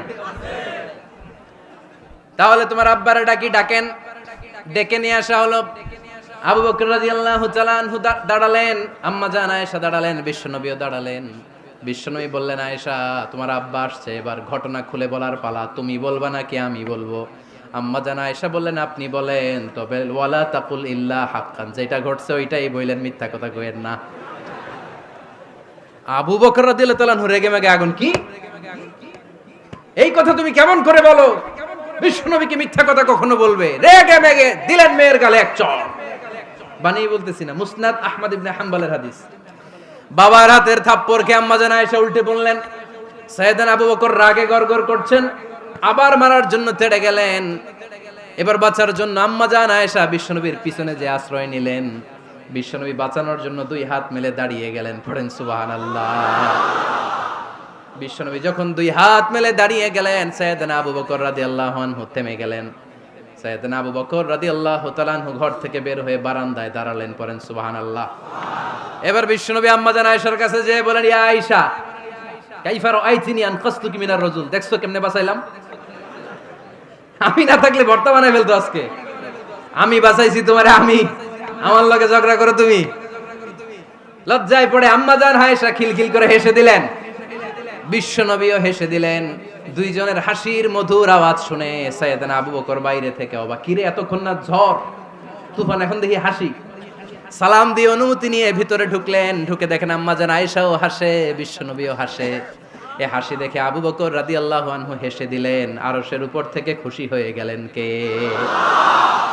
এবার সাইয়েদনা আবু বকর রাদিয়াল্লাহু তাআলা আনহু বললেন, ইয়া রাসূলুল্লাহ আশরিকানি ফি সিলমিকুমা কামা আশরাকতুমানি ফি হারবিকুমা। ও নবী, যুদ্ধ লাগলে, দুইজন যুদ্ধ লাগলে মীমাংসার জন্য যেমনি আমারে ডাকেন, এরকম হাসি আর আনন্দের মুহূর্তেও আমারে একটু ডাইকেন।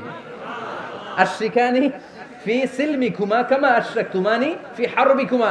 নবী, আপনাদের মধ্যে ঝগড়া লাগলে সন্ধি করার জন্য আমারে যেমনি ডাকেন, আপনাদের হাসি খুশি আনন্দ খুনসুটি এই মজাদার মুহূর্তগুলোতে আমারে বঞ্চিত রাখেন না, আমার একটু ডাইকেন। সুবহানাল্লাহ পড়েন। এই মুসনাদে আহমদ ইবনে হাম্বলের হাদিস শোনার উদ্দেশ্য হচ্ছে, বিশ্বনবী প্রথমে ওমর ফারুকের নাম বলেছিলেন। সাইয়েদনা আয়েশা বলে, না আমি ডরাই। হাইবাত, দিস ইজ কল্ড হাইবাত ওমর। একবার বিশ্বনবীর সব বিবিরা ধরলেন, ও নবী আমাদেরকে এটা দেন, ওইটা দেন, ঘরে এটা নাই, ওইটা নাই, ওইটা নাই। বিশ্বনবীকে, আমার কাছে কিচ্ছু নাই, যদি এমনি আমার বউ হয়ে থাকতে চাও থাকো, তাহলে যা, তা না হলে যা লাগবে কিনে দেব, সাথে সাথে তালাকও দিয়ে দিব। কিছু দিতে পারবো না, আমার নাই তো, সামর্থ্য নাই। কিন্তু বিবিরাও ছাড়ে না, এটা দেন ওইটা দেন। বিশ্বনবী রহমতের নবী, বিবিদেরকে বুঝাতেও পারেন না, বিবিরা আবদার করতেছে, নবী এটা লাগবে ওইটা লাগবে। ইন দ্য মিন টাইম বিশ্বনবী একজনের সালাম শুনতে পেলেন, কে যেন দরজায় দাঁড়িয়ে বলতেছে আসসালামু আলাইকুম। বিশ্বনবী দরজার দিকে তাকালেন, তাকিয়ে বললেন ওয়া আলাইকুমুস সালাম, আর বুঝতে পারলেন এটা আমার ওমরের সালাম। সালাম দেওয়ার পরে বিবিদের দিকে তাকায় দেখে একজন বিবিও নাই, সব অন্দরমহলের ভিতরে দৌড়। সুবহানাল্লাহ পড়তে পারলেন না?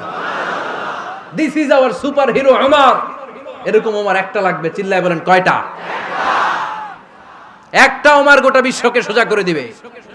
একটা ওমর সবল আর দুর্বলের সব পার্থক্য দূর করে দিবে। মাজলুমের উপর জালিমের অত্যাচারের অবসান ঘটায় দিবে। গোটা বিশ্বটাকে সাম্য, মৈত্রী, ভালোবাসার ইনসাফ দিয়ে পরিপূর্ণ করে দিবে। সেই ওমরের অপেক্ষায় আমরা। নিজের ছেলেকে 80টা বেত মেরেছেন। কয়টা? 80টা বেত মেরেছে। এই ব্যাপারে অনেকগুলো বর্ণনা পাওয়া যায়। সবচেয়ে সহিহ বর্ণনা হচ্ছে মুয়াত্তা ইমাম মালিকের বর্ণনা। ওমর ফারুক রাদিয়াল্লাহু তাআলা আনহুর ছেলে আব্দুর রহমান মারুফুন বিআবি শাহমা ছিলেন মিশরে। ওখানে নাবিজ খেয়েছিলেন। নাবিজ হচ্ছে আরব দেশের লোকেরা দুধের মধ্যে শক্ত খুরমা রাত্রেবেলা ঢেলে দিত। ঢেলে দিলে সারা রাত ওই খুরমার রসটা দুধের সাথে মিশে দুধটা লাল হয়ে যেত। এটারে সকালবেলা খেত, খুব সুস্বাদু। এটাকে বলে নাবিজ। কিন্তু এটা রাতে ভিজাইলে সকালেই খাইতে হয়, রেখে দিলে আবার একটু সমস্যা হয়। এটা অনেকটা তারির মতো হয়ে যায়, মাতলামি চলে আসে। তো ওমরে ফারুকের ছেলে নাবিজ খেয়েছেন, মদ খাননি, নাবিজ। কিন্তু নাবিজ খাওয়াতে সাকরান চলে এসেছে।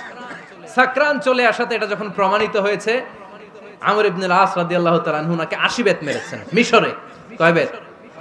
নিয়ম হচ্ছে সবার সামনে, কিন্তু সবার সামনে না মেরে একটু গোপনে মেরেছে। এই তথ্য যখন ওমরে ফারুকের কাছে এসেছে, উনি বললেন না, মারতে হবে সবার সামনে, আলাদা মাল্লা কেন? ও মদিনায় ফিরে আসলে আমি আবার 80টা মারব। মদিনায় ফিরে আসার পরে সাইয়েদনা ওমরে ফারুক ওই আগের 80টারে আর ধরেন নাই, নিজ হাতে আবার 80টা বেত মেরেছেন। এই বেত মারার 1 মাস পরে এই আবু শাহমা ইন্তেকাল করেছে। অনেক ঐতিহাসিক বলে এই বেতের আঘাতে মরেছে, কেউ কেউ বলেছে নিজের রোগের কারণে মরেছে। কিন্তু দিস ইজ দ্য ইনসাফ সিস্টেম অফ উমর। নিজের ছেলে বলে ছেড়ে দেয় নাই। এখন নিজের ছেলে হইলে 7 খুন মাফ, নেতার ছেলে হইলে 10 খুন মাফ, এলাকার মোড়লের ছেলে হইলে 10 খুন মাফ। নো পার্সিয়ালিটি ইন ইসলাম। ইসলামে পার্সিয়ালিটি নাই। আপনি নেতার ছেলে হন, আপনি বিজনেস ম্যাগনেটের ছেলে হন, আপনি যেই হন না কেন, ইসলামের দৃষ্টিতে সবাই সমান। চিল্লায় বলেন ঠিক কিনা? বানু মখজুমিয়া গোত্রের এক নারী চুরিতে ধরা পড়ল। সাহাবারা বললেন, নবী, মদিনার সবচেয়ে ভেরি প্রেস্টিজিয়াস এন্ড ডিগনিফাইড ফ্যামিলির মেয়ে, আপনি হাত কাটেন না, কারণ ইসলামের নিয়ম চুরি করলে কি কেটে দাও। বিশ্বনবী বললেন, বলো কি? হাত না কাটার জন্য তোমরা আমাকে রেকমেন্ড করছো? এটা আল্লাহর আইন। পৃথিবীর কেউ রেকমেন্ড করলো শোনার ক্ষমতা আমার নাই, কারণ আইনটা দিয়েছে কে? লাউ কানাত ফাতিমাতু বিনতি মুহাম্মাদিন সারাকাত লাকাতা মুহাম্মাদুন ইয়াদাহা। আরে বনু মাকসুমিয়া মেয়ে তো দূরের কথা, আমার কলিজার টুকরা ফাতেমাও যদি আজ চুরিতে ধরা পড়তো, তার হাত কেটে দিতে আমি 1 মিনিটও দেরি করতাম না। দিস ইজ ইসলাম। এই হচ্ছে ওমরে ফারুকের মানাকিব। এরকম ওমরে ফারুক কয়টা লাগবে? আওয়াজ করে বলতে হবে, কয়টা লাগবে? একটা লাগবে। এই সাইয়েদনা ওমরে ফারুক মদিনার প্রথম চিফ জাস্টিস ছিলেন। সর্বপ্রথম উনার পরামর্শে সাইয়েদনা আবু বকর রাদিয়াল্লাহু তাআলা আনহু কোরআনকে সংকলন করেছেন। আমরা এই যে কোরআন পড়ি 30 পারা, এমদাদিয়া লাইব্রেরির 114টা সূরা, কত সুন্দর সন্নিবেশ করা হয়েছে, এখানে সাজানো হয়েছে। আল্লাহর হাবিব সাল্লাল্লাহু আলাইহি ওয়াসাল্লামের সময় কি এরকম কোরআন ছিল নাকি? ছিল না। খেজুর পাতার মধ্যে, গাছের বাকলের মধ্যে, ওটের বড় হাড্ডির মধ্যে আর পাথরের মধ্যে খোদাই করা কোরআন ছিল। সাইয়েদনা আবু বকরের সময় রাদিয়াল্লাহু তাআলা আনহুর সময় যুদ্ধ হলো, 70 জন হাফেজ সাহাবী ইন্তেকাল করলেন। সাইয়েদনা আবু বকর রাদিয়াল্লাহু তাআলা আনহুকে ডেকে ওমরে ফারুক বললেন, ও আবু বকর, এইভাবে হাফেজে কোরআন সাহাবীরা যদি দুনিয়া থেকে বিদায় হয়ে যায়, আল্লাহর কোরআনও তো বিদায় হয়ে যাবে। আমার পরামর্শ হলো আপনি সব বয়োজ্যেষ্ঠ সাহাবীদেরকে একসাথে করে কোরআনের সব কাগজগুলোকে একসাথে করে একটা নির্ধারিত কপির মধ্যে কোরআনকে সংকলন করে ফেলেন। সাইয়েদনা আবু বকর বললেন, যেটা আমার নবী করেন এটা আমি কেমনে করি? কিন্তু ওমরে ফারুক নাছোড়বান্দা বলে না, এটা করলে কোনো খারাপ হবে না, ভালোই হবে। মুসলিম উম্মার জন্য এক জায়গায় কোরআন সন্নিবেশিত থাকবে, আপনি করেন। সাইয়েদনা আবু বকর রাজি হয় না, ওমরে ফারুকও ছাড়ে না। ওমরে ফারুক বলতে বলতে বলতে বলতে এমন ভাবে সাইয়েদনা আবু বকর রাদিয়াল্লাহু তাআলা আনহুকে ধরলেন, সব শেষে সাইয়েদনা আবু বকর ওমরে ফারুকের কথায় কোরআন সংকলনে রাজি হয়ে গেলেন। পড়েন সুবহানাল্লাহ। উনি বললেন, ওমর যখন আমাকে বারবার বুঝাতে লাগলো, আল্লাহ তাআলা আমার হৃদয়টা ওমরের কথা শোনার জন্য খুলে দিলেন। আল্লাহ তাআলা কেমন যেন আমাকে ইলহাম করলেন, আবু বকর করো, এই কাজের মধ্য দিয়ে আমি আমার কোরআনকে গোটা বিশ্বে জীবিত রেখে দেব। This is Umar. এই যে আমরা হিজরি সনের যে আমরা গণনা করি, এই হিজরি সনের প্রবর্তক হচ্ছে সাইয়েদনা ওমরে ফারুক। সুবহানাল্লাহ নাই? আপনাদের মনোযোগ আছে না গেছে? কই ঘুমায় গেলেন মনে হয়? তাকবীর দেন তো একজন আওয়াজ করে।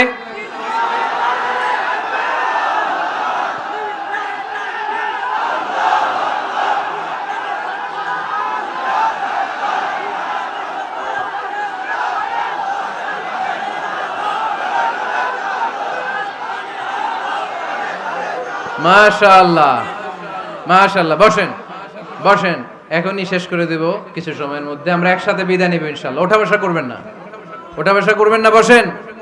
সাইয়েদনা ওমরে ফারুক এই হিজরি সনের গণনা শুরু করেছেন। সাহাবারা বলল, আমিরুল মুমিনিন, খ্রিস্টানদের ঈসাই সন আছে, আমাদের মুসলমানদের কোনো সন নাই। আমাদের একটা সন থাকলে আমাদের জিজিয়া নিতে, আমাদের যাকাতের টাকা উত্তোলন করতে অনেক সুবিধা হবে। ওমর ফারুক বললেন, তাহলে কোন সালকে হিজরি, কোন সালকে মুসলিম সাল হিসেবে আমরা ঘোষণা দিতে পারি? একজন বলল, আমার নবী যেই সালে জন্মগ্রহণ করেছেন ওই সালে। ওমর ফারুক বললেন, না, আমার নবীর জন্ম আমাদের জন্য খুশির দিন, কিন্তু এটা আমাদের জন্য প্রেরণা নয়। প্রেরণা নবীর কাজে, ঠিক কিনা? আরো কিছু সাহাবারা বলল, তাহলে যেই সালে আমার নবী ইন্তেকাল করেছে ওইটারে প্রথম সাল ধরেন।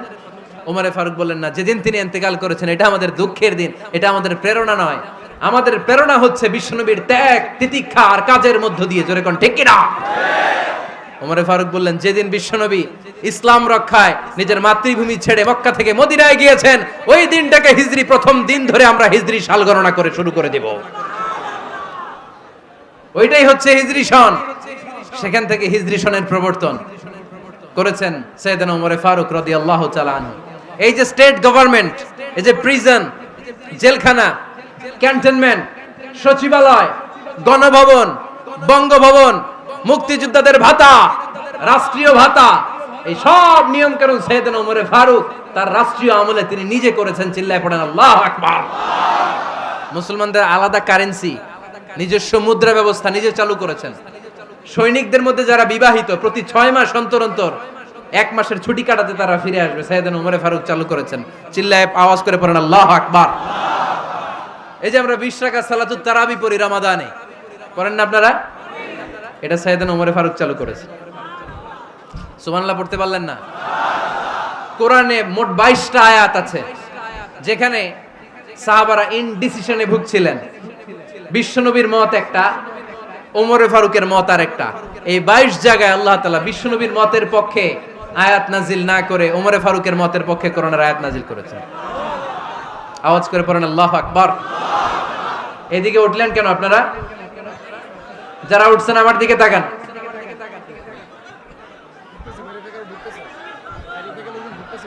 কিছু ভিতরে ঢুকতেছে, কিছু বাইরে দিতেছে না?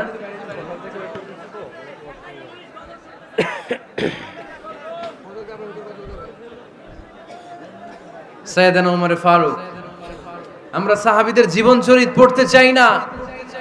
কত যে অনুপ্রেরণামূলক দৃষ্টান্ত সাইয়েদনা ওমরে ফারুক আমাদের জন্য রেখে গিয়েছেন। ওমরে ফারুক যখন খলিফা, দিনের বেলায় যদি রাষ্ট্রে কোনো নিয়ম জারি করতেন, দিনের বেলায় জনগণকে কোনো বিষয়ে যদি নিষেধ করতেন, রাত্রে বেলায় খাওয়ার সময় ফ্যামিলি মেম্বারদের সবাইকে বলতেন, এই দিনের বেলা আমি জনগণকে এই কাজ করতে নিষেধ করেছি, তোমরা আমার ফ্যামিলি মেম্বার, খবরদার তোমরা এই কাজ করো না। জনগণ করলে যতটুকু শাস্তি, তোরা করলে পাবি ডবল শাস্তি। সুবহানাল্লাহ কইবেন না? আমাদের নেতারা ওই বাড়ির বিচার করে, ওই বাড়ির মাইয়ার বিচার, ওই বাড়ির পোলার বিচার। নিজের পোলা গাঞ্জা টানে, আছে না নাই? নিজের মেয়ে অপরাধ করে, আছে না নাই? কি নেতা ছিলেন ওমরে ফারুক! আগে নিজের ঘর সামলিয়েছেন, আগে নিজেকে সামলিয়েছেন, নিজের ঘর ঠিক করেছেন। বলেছেন জনগণ করলে যত বেদ, তোরা করলে double Veda. This is call leader, ঠিক কি না? এক বাবা এসে বললেন, ওমরে ফারুক আমার ছেলে কথা শোনে না, বেয়াদব। ওমরে ফারুক ছেলেরে ডাকলেন, বাবা তুমি তোমার আব্বাজানের কথা শোনো না, এটা তো কবিরা গুনাহ।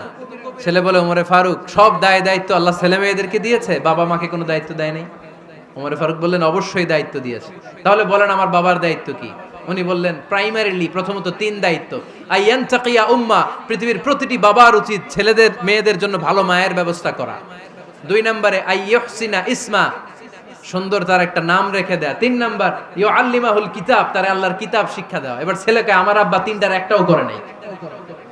এবার ওমরে ফারুক রেগে গেলেন, বাবার কাঁধে ধরলেন, বললেন তুই ছেলের জন্য বিচার নিয়ে আসলি, তোর 3টা দায়িত্বের একটাও তুই পালন করিস নাই। ছেলে বলে, আমিরুল মুমিনিন, আমার মা নর্তকী, আমার মা মাজুসি, আমার মায়ের মধ্যে কোনো আদব কাদব নাই, সুন্দরী দেখে আমার মারে বাবা বিয়ে করছে, আমার মায়ের কাছ থেকে জীবনে কিছু শিখি নাই। 2 নাম্বার সাম্মানি খানফাসা, আমার বাবা আমার নাম রেখেছে চামচিকা। কি নাম রাখছে? এটা নাম হইলো একটা, এরকম উল্টাপাল্টা নাম আছে না নাই? না, এগুলো রাখবেন না। আব্দুল্লাহ রাখবেন, আব্দুর রহমান রাখবেন। আর একটা কি বলছি আজকে? হুযায়ফা রেখে দিয়েন, পারবেন? ওয়ালাম ইউআল্লিমনি হারফাম মিন কিতাবিল্লাহ আমিরুল মুমিনিন। শুধু তাই না, আল্লাহর কোরআনের একটা অক্ষর আমার বাবা কোনোদিন আমারে শিক্ষা দেয় নাই। ওমর ফারুক রেগে গেলেন, এবার বাপের কান্দে ধইরা মারতে শুরু করলেন। তুই পোলার নামে বিচার নিয়ে আইছিস, তোরে মার দিমু আগে। এরকম নেতার দরকার আছে না নাই? মদিনায় এক লোক তার বউরে রাগের চোটে 100 তালাক দিয়ে ফেলছে। কয় তালাক দেয়ার নিয়ম কয়টা? দিছে কয়টা? এবার স্ত্রী কাঁদতে কাঁদতে এসে বলে, আমিরুল মুমিনিন দেখেন, আমার স্বামী আমারে রেগে মেগে 100 তালাক দিছে। ওমর ফারুক বললেন, দইরা নিয়ে এটারে নিয়ে আসা হলো। ওমর ফারুক বললেন, কয়টা তালাক দিয়েছ? কয় 100টা। কেন দিছ? কয় মাথা গরম আছিল। এরকম আছে না? তালাক দেওয়ার সময় সব তালাক, তুই তালাক, তোর মা তালাক, তোর বোন তালাক, সব তালাক। তালাক দিবে ওয়াইফ রে, দিতেছে সবাই রে। তো ওমর ফারুক বললেন, দিবে 3টা, 100টা দিলা কেন? কয় মেজাজ গরম ছিল। কয় দাঁড়া, আত-তালাকু মিন শাআইরিল্লাহ, তালাক হচ্ছে আল্লাহর দেয়া বিধানের একটা নিদর্শন, এটা নিয়ে তুই খামখেয়ালি করলি। আমার রায় শোন, আমার রায় হচ্ছে 3 তালাকে তোর বউ তালাক, বাকি 97 তালাক তোর পিঠের উপরে পড়বে। এরকম বিচারের দরকার আছে না নাই? এরকম দৃষ্টান্তমূলক বিচার যদি বাংলার জমিনে দেয়া হতো, আর কোন নারী ধর্ষিতা হতো, আর কোন নারীকে অ্যাসিড মারা হতো, আর কোন নারী যৌতুকের জন্য কান্না করত? একটা আমল লাগবে, বেশি না। কয়টা লাগবে? তিনি গভর্নর সিস্টেম চালু করেছিলেন, governor system, Islamic state. Bahrain, Yemen, মিসর, কুফা, বসরা, মক্কা, মদিনা, এই 7 জায়গায় 7 জন গভর্নর পাঠিয়েছেন। তাদের থেকে তথ্য নিতেন। এই গভর্নর সিস্টেম উনি বানিয়েছেন। সাইয়েদনা আমর ইবনে আল-আস রাদিয়াল্লাহু তাআলা আনহুকে পাঠিয়েছেন মিশরে। মিশরে একটা দৌড় প্রতিযোগিতা হতো। ওই দৌড় প্রতিযোগিতায় আমর ইবনে আল-আস রাদিয়াল্লাহু তাআলা আনহুর ছেলে অংশগ্রহণ করেছে, কিন্তু এক মিশরি ওই দৌড় প্রতিযোগিতায় চ্যাম্পিয়ন হয়ে গেছে। রানার্স আপ হয়েছে আমর ইবনে আল-আসের ছেলে। এবার মিশরি ফার্স্ট আর গভর্নরের ছেলে সেকেন্ড। রাগের চোটে আমর ইবনে আল-আসের ছেলে ওই মিশরির মাথার মধ্যে কয়েকটা বাড়ি মেরেছে। মিশরি বলে, আমার মারলা কেন?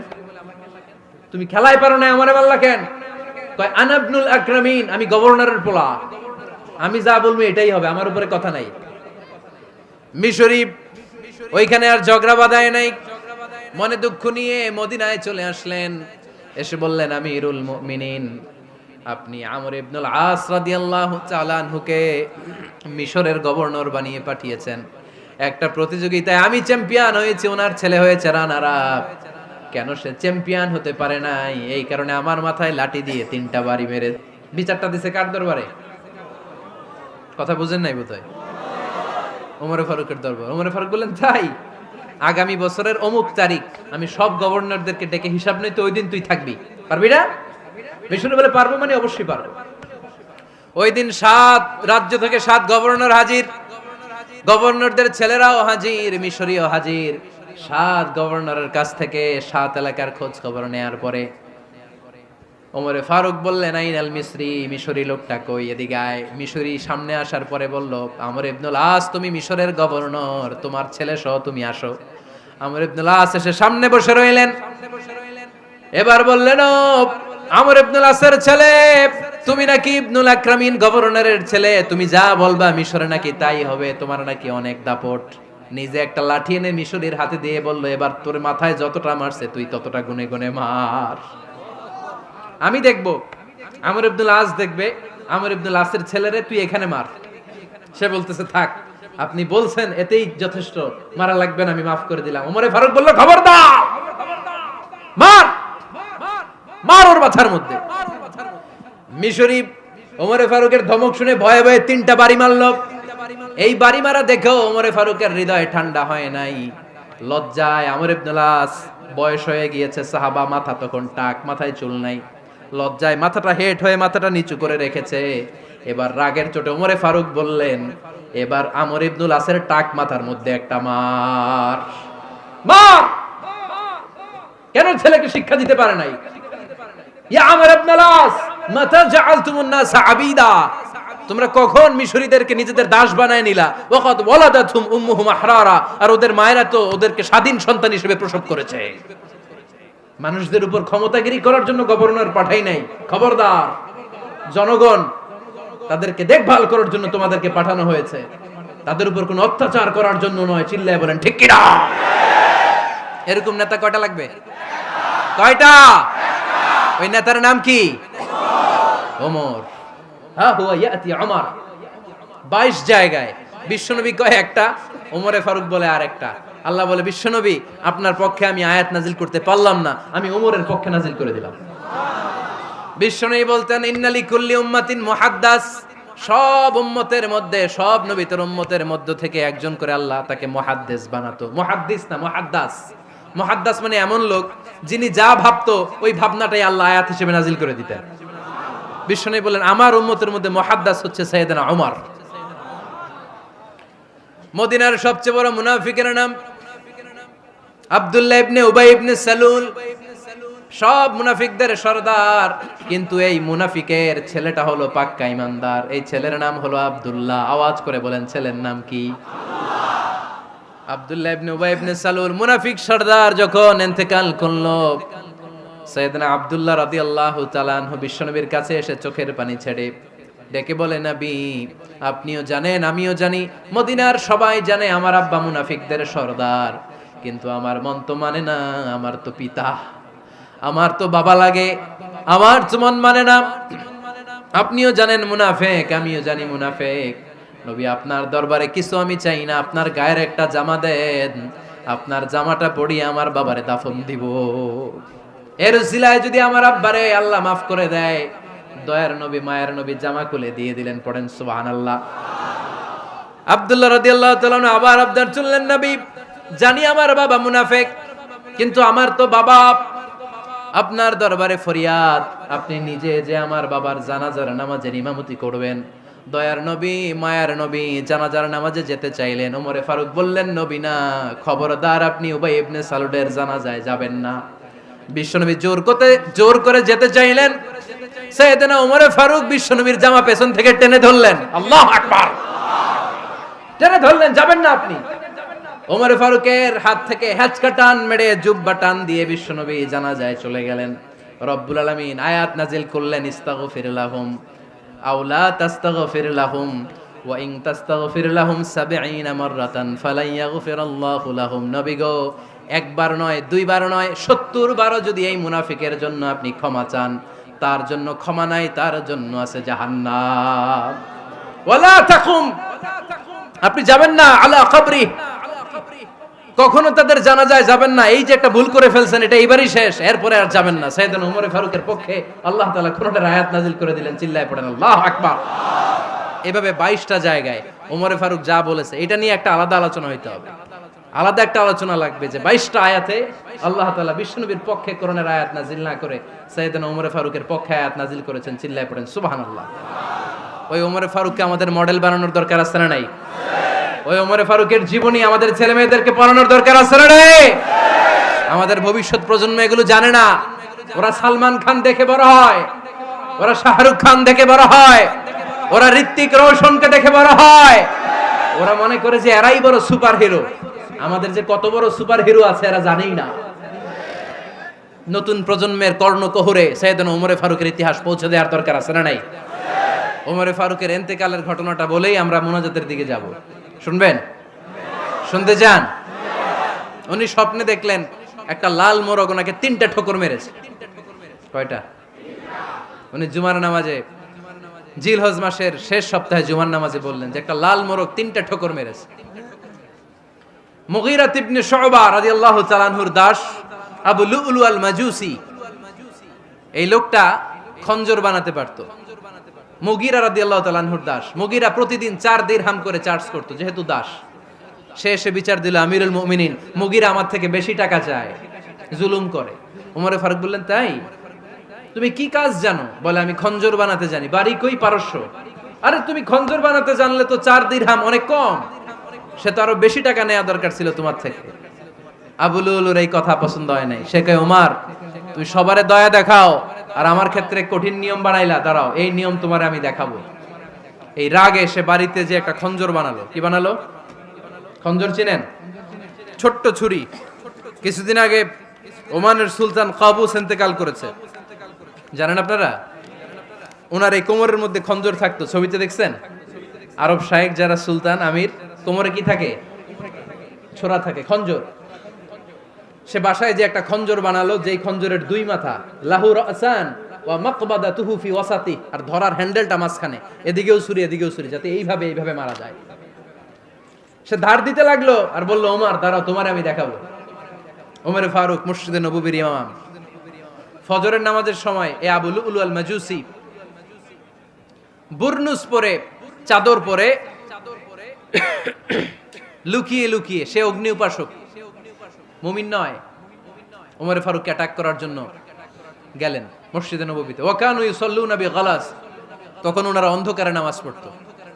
নামাজের সময় যখন হলো, লুকিয়ে লুকিয়ে প্রথম কাতারে ওমরে ফারুকের পিছনে মুয়াজ্জিনের পাশেই দাঁড়ালেন, হাতে খঞ্জর, একামত হলো।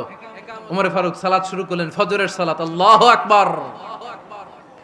নামাজ শুরু করলেন, সূরা ফাতিহা বললেন। আরেকটা সূরা যখন পড়তে যাবেন, in the mean time Abu Lulu এই খঞ্জর নিয়ে ওমরে ফারুকের বুকের মধ্যে 3টা স্টেবিং করলেন। একটা মারলেন নাভির নিচে, মারার সাথে সাথে পাকস্থলী কেটে গেল। আরেকটা মারলেন পাজরে, পাজর ছিঁড়ে গেল। 3টা মারার পরে ওমরে ফারুক বললেন, কাতালানি আল কালব, এক কুকুর আমাকে মেরে ফেলেছে।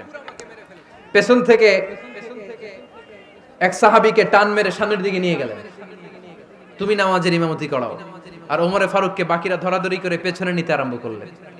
আর এই আত্মাই আক্রমণ যে করেছে, সে কাতারের মাঝখান দিয়ে যেতে আরম্ভ করলো আর 2 দিকে ছুরি মারতে আরম্ভ করলো।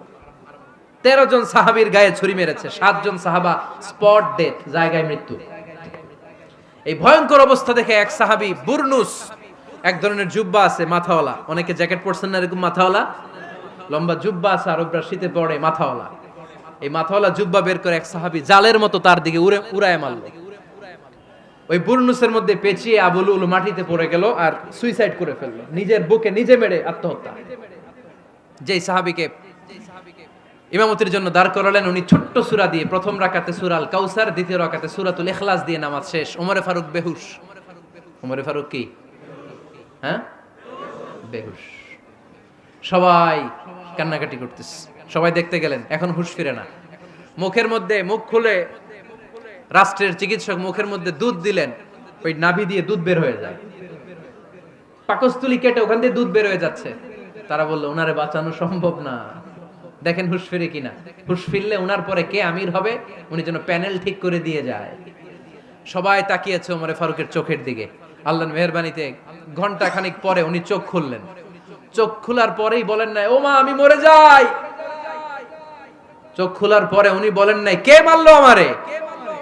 চোখ খোলার পরে উনি বলেন নাই, আমার পরে নেতা কে হবে। চোখ খোলার পরে সর্বপ্রথম কথাটি ছিল, আসল্লান নাস, আমার নেতৃত্বে যে ফজরের নামাজটা শুরু হয়েছিল, এটাকে ঠিকমতো তোরা পড়েছিলি? আমার নেতৃত্বে যে ফজরের জামাত শুরু হয়েছিল, সেটা ঠিকঠাক মতো সমাপ্ত হয়েছিল কিনা আগে বল। আসল্লান নাস, নামাজটা হয়েছে কিনা বল।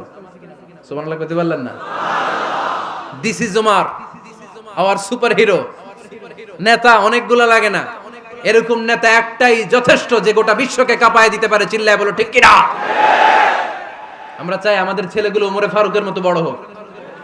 আমরা চাই আমাদের ছেলে মেয়েগুলো খাব্বাব, খুবাইব, সাইয়েদনা আলী, উসমান, আবু বকর রাদিয়াল্লাহু তাআলা আনহুর অনুসরণে বড় হোক, ঠিক কিনা? আমরা একটা ওমর চাই, যিনি আমাদেরকে সালাতের শিক্ষা দিয়ে গিয়েছেন, ইন্তেকালের আগে বলেছেন সাল্লান নাস। এজন্য আমরা যেন নামাজ কখনো নষ্ট না করি। আল্লাহর জমিনে দিন বাস্তবায়ন আসাদ্দুহুম ফি আমরিল্লাহি ওমর রাদিয়াল্লাহু তাআলা আনহুর মতো এত কঠোর কেউ ছিলেন না।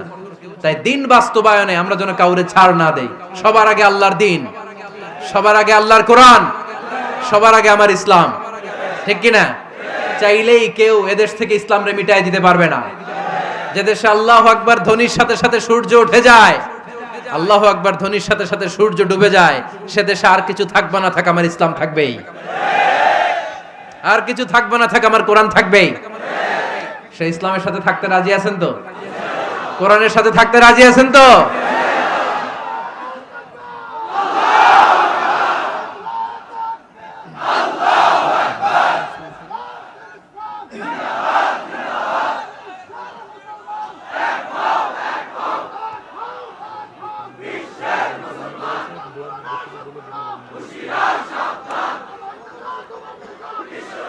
আল্লাহ আমাদের সবাইকে কবুল আর মঞ্জুর করে নেক। আমরা পড়ি আমিন।